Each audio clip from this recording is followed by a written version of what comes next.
नमस्कार बच्चों। आज हम 1857 की क्रांति और उसके कारण को जानेंगे कि 1857 की क्रांति कब आरंभ हुई, कैसे हुई, उसके लिए कौन कौन से कारण उत्तरदायी हैं। तो 1857 ईस्वी में भारत में अंग्रेजों के विरुद्ध एक विद्रोह हुआ था, जिसको 1857 की क्रांति कहा गया। और इस विद्रोह का कारण हालांकि भारतीय सैनिकों ने किया था, लेकिन इसमें अनेक राजाओं, महाराजाओं, नवाबों, सरदारों और जनता ने भी बढ़ चढ़ करके भाग लिया था। इस विद्रोह के लिए अनेक राजनैतिक, सामाजिक, धार्मिक, आर्थिक और सैनिक कारण उत्तरदायी थे।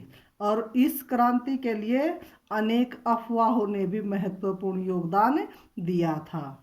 ये क्रांति 29 मार्च 1857 ईस्वी को बैरकपुर से आरंभ हुई थी। हालांकि ये विद्रोह आरंभ में थोड़े से भाग में हुआ था, लेकिन इस विद्रोह की लपटें बाद में समस्त भारत में फैल गई थी। इस विद्रोह में रानी लक्ष्मीबाई, बहादुर शाह जफर द्वितीय, नाना साहब, तात्या टोपे, बेगम हजरत महल और कुंवर सिंह आदि सैनिकों ने अपने वीरता के जौहर इसमें दिखाए थे।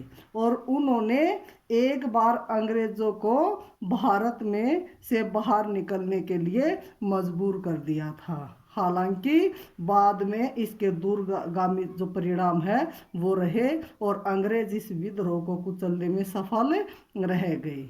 इस विद्रोह के परिणाम स्वरूप भारत में लगभग एक शताब्दी से चला आ रहा जो ईस्ट इंडिया कंपनी का शासन था वो समाप्त हो गया और भारत पर अब ब्रिटिश सरकार का सीधा शासन स्थापित हो गया था।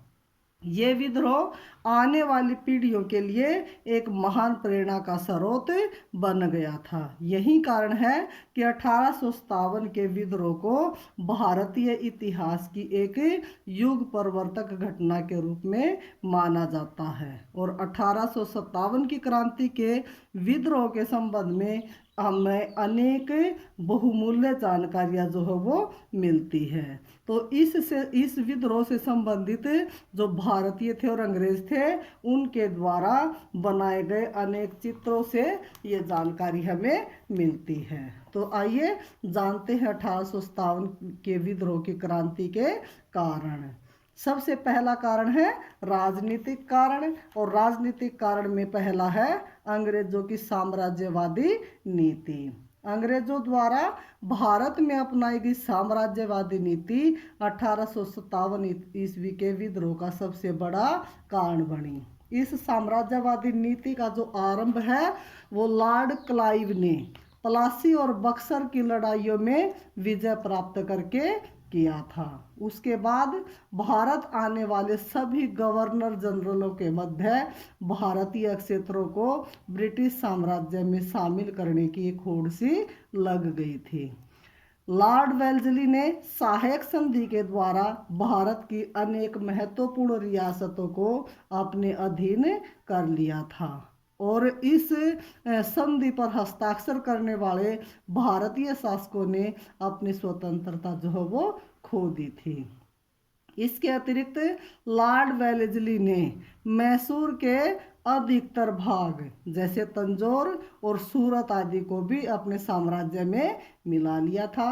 और जो लॉर्ड हैस्टिंग्स था और लॉर्ड एलिनबरो था, उन्होंने अंग्रेजी साम्राज्य के प्रसार की नीति को आगे जारी रखा था। लॉर्ड डलहौजी तो सभी सीमाएं जो वो पार कर चुका था, हद पार कर चुका था। उसने लैप्स के सिद्धांत को लागू करके सतारा, संबलपुर, उदयपुर, झांसी, जैतपुर, बघाट और नागपुर की रियासतों को अंग्रेजी साम्राज्य में मिला लिया था।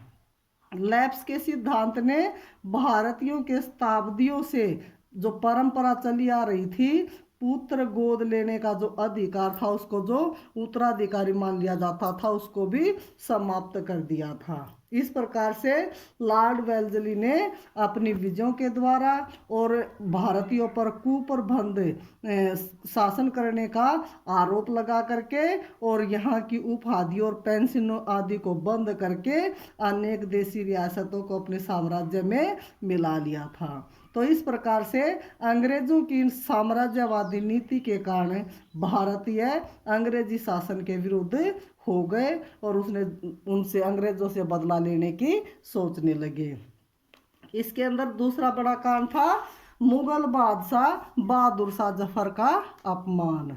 अंग्रेजों ने मुगल बादशाह बहादुर शाह द्वितीय को अपमानित करना जो है वो शुरू कर दिया था, जिसके कारण भारतीयों में असंतोष की स्थिति उत्पन्न हो गई थी। जैसे जैसे भारत में ब्रिटिश साम्राज्य की जड़ें मजबूत होती चली गई, वैसे वैसे ही अंग्रेजों का मुगल बादशाह के प्रति दृष्टिकोण भी परिवर्तित होता चला गया, बदलता चला गया। और 1837 ईस्वी में बहादुर शाह जफर द्वितीय जब मुगलों का नया बादशाह बना तो अंग्रेजों ने उसके प्रति कोई सम्मान प्रकट नहीं किया, यहाँ तक कि उसे नजराना भी भेंट में देने से इनकार कर दिया और सिक्कों पर से जो उसका नाम जो अब तक छपता रहा था उसको भी हटा दिया।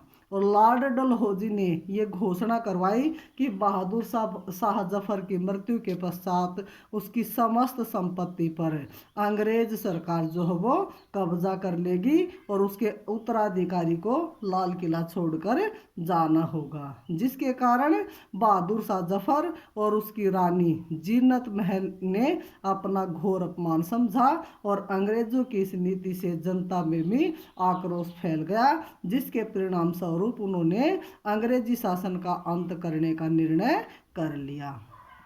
उसके बाद अगला कारण था नाना साहब की पेंशन बंद करना। तो जो ब्रिटिश सरकार है वो नाना साहब को पेंशन दिया करती थी और उसको 1857 के विद्रोह में का कारण उन्होंने माना, क्योंकि उसको उन्होंने बंद कर दिया। तो नाना साहब को पेशवा बाजीराव द्वितीय ने गोद ले रखा था और 1818 ईस्वी में पूना की संधि के द्वारा ब्रिटिश सरकार ने पेशवा बाजीराव द्वितीय और उसके उत्तराधिकारियों को 8 लाख रुपए वार्षिक पेंशन देने का फैसला किया था। लेकिन जब 1852 ईस्वी में पेशवा की मृत्यु हो गई तो अंग्रेजों ने नाना साहब को उसका उत्तराधिकारी मानने से इनकार कर दिया और उसे दी जाने वाली वार्षिक पेंशन भी बंद कर दी। तो इस अन्याय के विरुद्ध नाना साहब द्वारा गवर्नर जनरल लॉर्ड डलहौजी और जो इंग्लैंड की महारानी विक्टोरिया थी उसको की गई अपीलों की तरफ भी कोई ध्यान नहीं दिया गया, जिसके परिणाम स्वरूप नाना साहब ब्रिटिश साम्राज्य का कट्टर शत्रु जो वो बन गया और उसने इसका प्रतिशोध लेने का निर्णय जो है वो कर लिया। उसके बाद अगला है झांसी का विलय। झांसी की रानी जो है उस समय लक्ष्मीबाई थी, जो बड़ी बहादुर थी, शस्त्र चलाने में भी निपुण थी। तो नवंबर 1853 में झांसी के महाराजा गंगाधर राव की मृत्यु हो गई और उस समय वो निसंतान थे। उसने अपनी मृत्यु से पहले दामोदर राव नामक एक बच्चे को गोद ले रखा था और लॉर्ड डलहौजी ने दामोदर राव को वैध उत्तराधिकारी मानने से इनकार कर दिया। उसने लैप्स के सिद्धांत के अनुसार मार्च 1854 में झांसी को अंग्रेजी साम्राज्य में शामिल करने की घोषणा कर दी। तो लॉर्ड डलहौजी की इस अन्यायपूर्ण कार्यवाही से केवल झांसी की जो रानी थी वही प्रभावित नहीं हुई, वही असंतुष्ट नहीं हुई, बल्कि वहाँ के लोगों में ब्रिटिश साम्राज्य के विरुद्ध असंतोष की जो भावनाएं हैं वो फैल गई थी।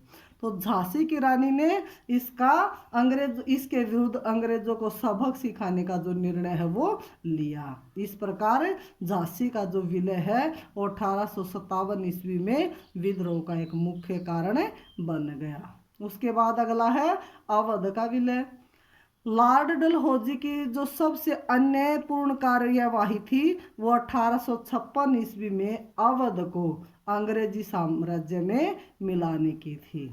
अवध के नवाब 1764 ईस्वी की बक्सर की लड़ाई के बाद से ही हमेशा अंग्रेजी सरकार के प्रति वफादार बने रहे थे और उसको आवश्यकता पड़ने पर हर संभव प्रयास भी सहायता करने के प्रयास भी करते थे।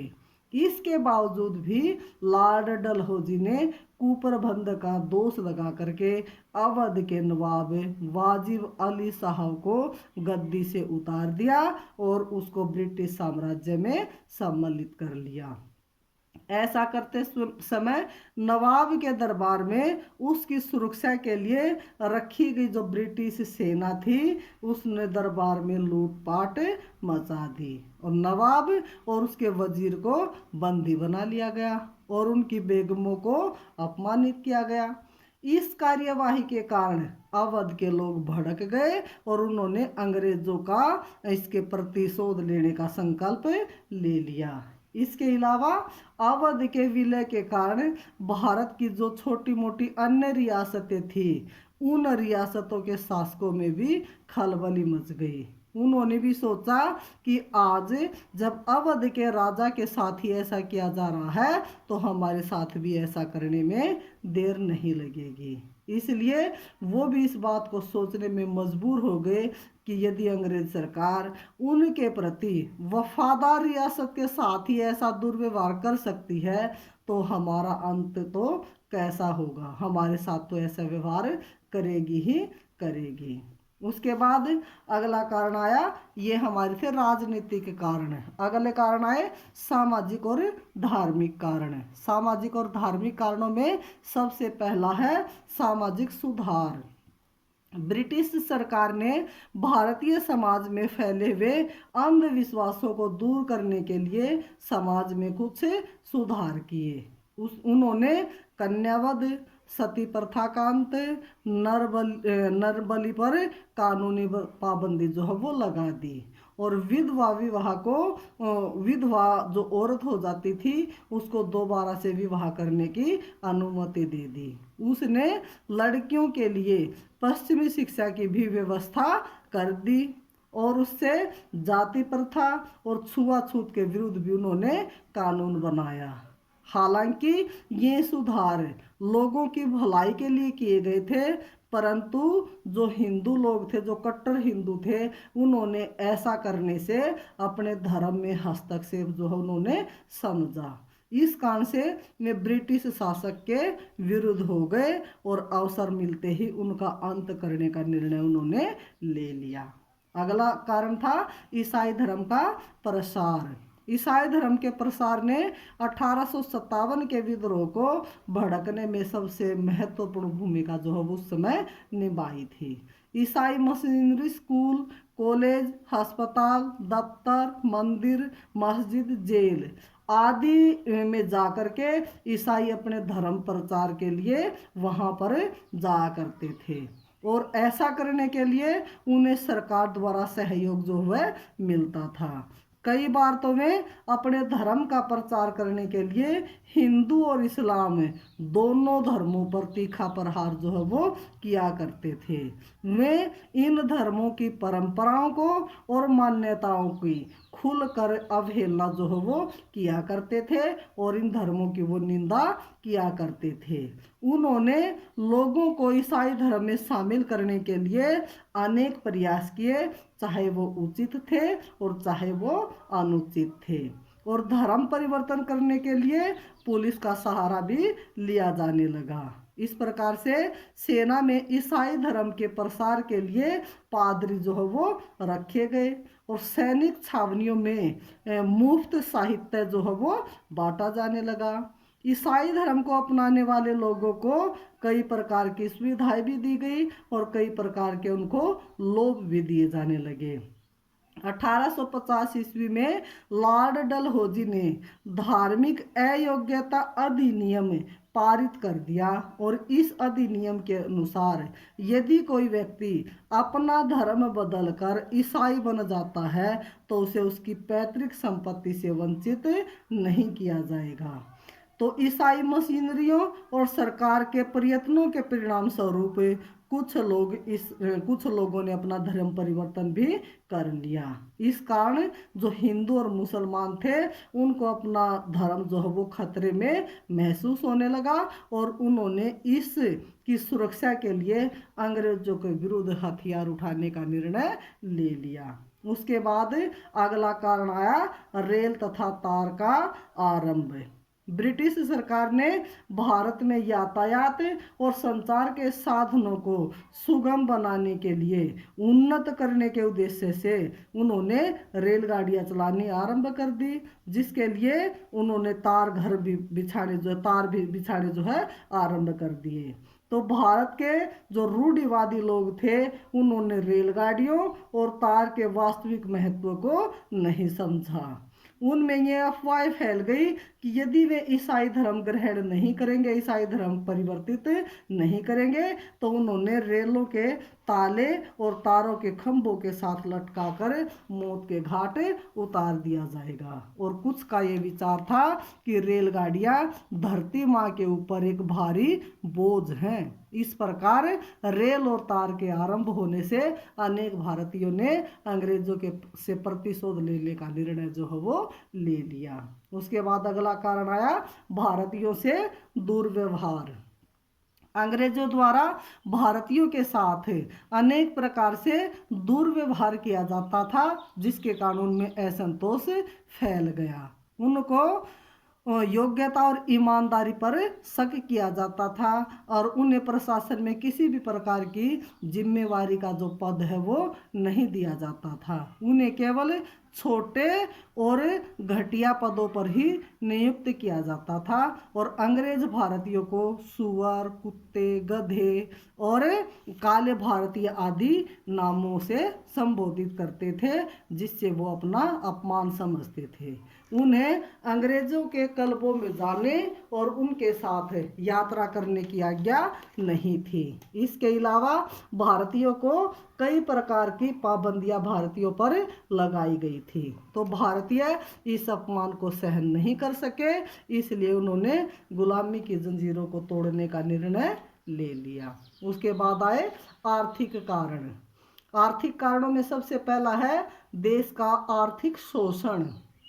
अंग्रेजों द्वारा भारतीयों पर आर्थिक शोषण जो है किया जा रहा था, जो 1857 की क्रांति का मुख्य कारण बना। अंग्रेजों ने इंग्लैंड के उद्योग और व्यापार की उन्नति के लिए भारतीय व्यापार और उद्योगों को नष्ट करना आरंभ कर दिया। उन्होंने भारतीय उद्योगों पर अनेक प्रकार के प्रतिबंध लगा दिए ताकि वे इंग्लैंड के उद्योगों का मुकाबला न कर सके। इसके अलावा उन्होंने भारतीयों को कच्चा माल सस्ते मूल्य पर बेचने के लिए और इंग्लैंड से निर्मित माल को महंगे मूल्य पर खरीदने के लिए विवश किया जाने लगा। और भारत के इस आर्थिक शोषण के परिणाम स्वरूप भारत को, जो उस समय अत्यधिक खुशहाल देश समझा जाता था, देखते ही देखते अंग्रेजों ने गरीब बना दिया। इस कारण भारतीयों में भारी असंतोष फैल गया और उन्होंने इस शासन का अंत करने का निर्णय ले लिया। अगला कारण है भूमिपतियों का विनाश। जो ईस्ट इंडिया कंपनी थी उसने जिन राज्यों को अपने अधीन किया था वहाँ की भूमि के लिए नई व्यवस्था उन्होंने आरंभ कर दी। बहुत सी जागीरों को उन्होंने जब्त कर लिया। अनेक जमींदारों को और ताल्लुकदारों को जो अधिकार पहले से चले आ रहे थे उन अधिकारों को समाप्त कर दिया। अनेक जमींदारों को पुरस्कार के रूप में बहुत सी जागीरें दी जाने लगी। लॉर्ड विलियम बेंटिंग ने इन जागीरों की जांच करवाई और प्रमाण पत्रों के अभाव में अनेक जागीरें उसने जब्त कर ली। इसके अलावा सरकार ने भू राजस्व की दरों में भी वृद्धि कर दी और इसे कठोरता से वसूल किया जाने लगा। भू राजस्व जो देने में सक्षम नहीं थे उनकी भूमियां छीन ली जाती थी। इस प्रकार से 1852 ईस्वी में लॉर्ड डलहौजी ने इनाम कमीशन की नियुक्ति की और इसका उद्देश्य था भूमि कर रहित जागीरों का पता किया जाए और उनसे उन भूमियों को छीन लिया जाए। इस प्रकार से उनके शासनकाल में 20,000 से भी अधिक जागीरें छीन ली गई थी, जिसके परिणाम स्वरूप अंग्रेजों के घोर शत्रु भारतीय बन गए थे। अगला कारण था बेकारी की समस्या। अब ईस्ट इंडिया कंपनी ने भारत की बहुत सी देसी रियासतें थी उन पर अपना अधिकार कर लिया था, जिसके कारण बहुत सारी रियासतों में काम करने वाले बहुत से जो कर्मचारी थे उनकी नौकरियां छीन गई थी, उनकी पेंशनें बंद कर दी गई थी, जिनके कारण उनका जीवन निर्वाह करना कठिन हो गया था, मुश्किल हो गया था और जिसके कारण वे अंग्रेजों के विरोधी हो गए थे और जो 1857 ईस्वी के विद्रोह में उन्होंने बढ़ चढ़कर भाग लिया। उसके बाद नौकरियों में असमानता। जो ब्रिटिश सरकार थी वो भारतीयों को उच्च पदों से वंचित रखती थी, उच्च पदों पर भारतीयों को नहीं लगाती थी। इन पदों पर अंग्रेजों को लगाया जाता था, भारतीयों को छोटे मोटे पद जो है वो दिए जाते थे और क्लर्क पद तक ही उनको सीमित रखा जाता था। भारतीयों में जाति धर्म अथवा रंग के आधार पर भी भेदभाव उनके साथ किया जाता था। अनेक प्रकार के अमानवीय व्यवहार उनके साथ किए जाते थे, जिसको भारतीय जो है सहन नहीं कर सके और अंग्रेजों के विरुद्ध लड़ाई लड़ने की योजना उन्होंने बनाई। उसके बाद है सैनिक कारण। सैनिक कारणों में सबसे पहला कारण है भारतीय सैनिकों में असंतोष। इस 1857 की क्रांति का जो सबसे महत्वपूर्ण कारण था वो भारतीय सैनिकों में असंतोष था। भारतीय सैनिकों को बहुत कम पदोन्नत किया जाता था, में अधिक से अधिक सूबेदार के पद तक ही उनको पहुंचाया जाता था। भारतीय सैनिकों को अंग्रेज सैनिकों की तुलना में वेतन भी बहुत कम मिलता था और अनेक प्रकार से उनको अपमान जो है सहन करने पड़ते थे।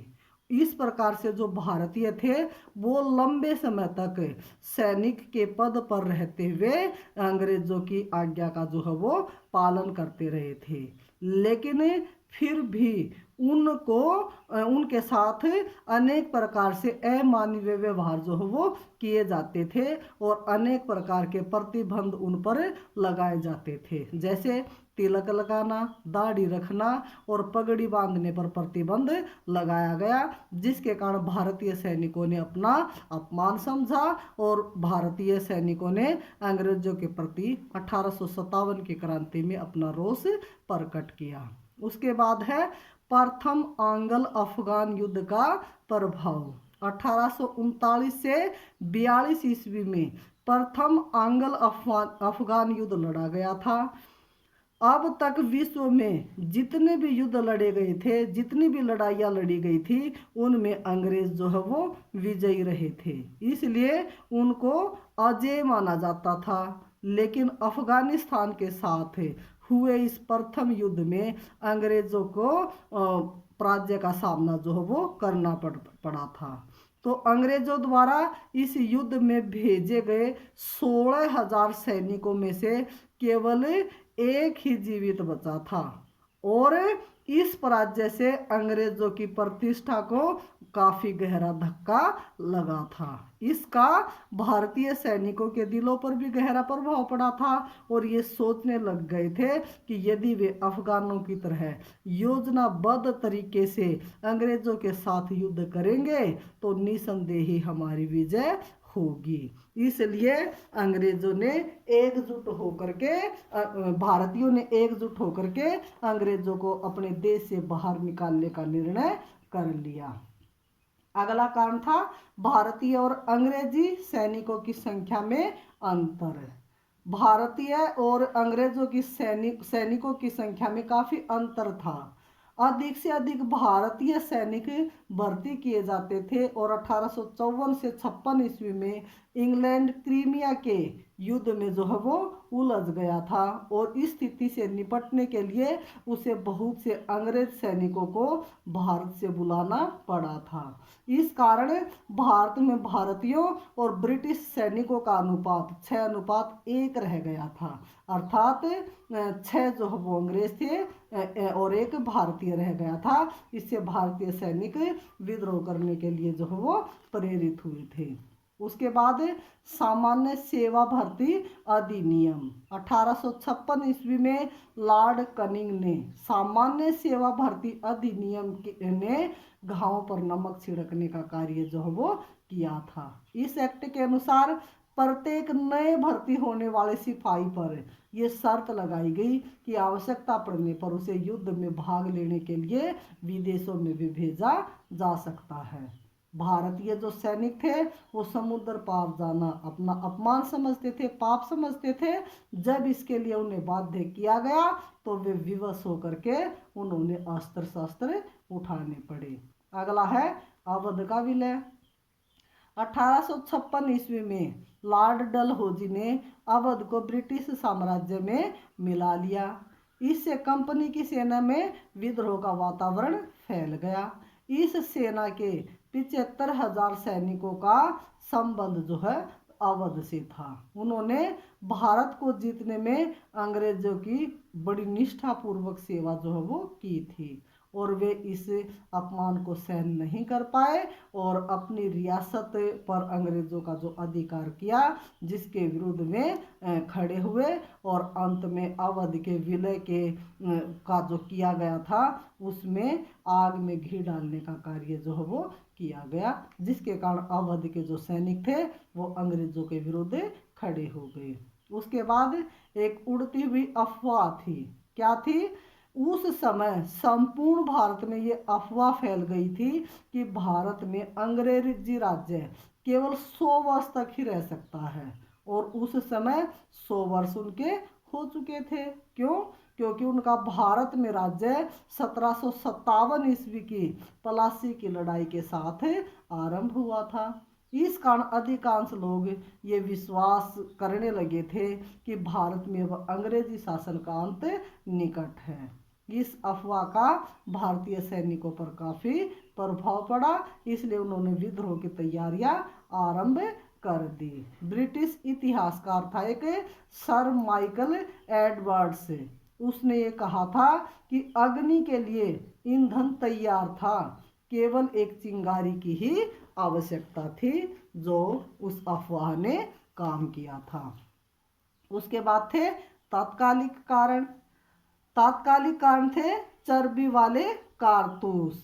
1857 की क्रांति में जो भारतीय सैनिक थे उनको चर्बी वाले कारतूस उसका प्रमुख कारण बने थे।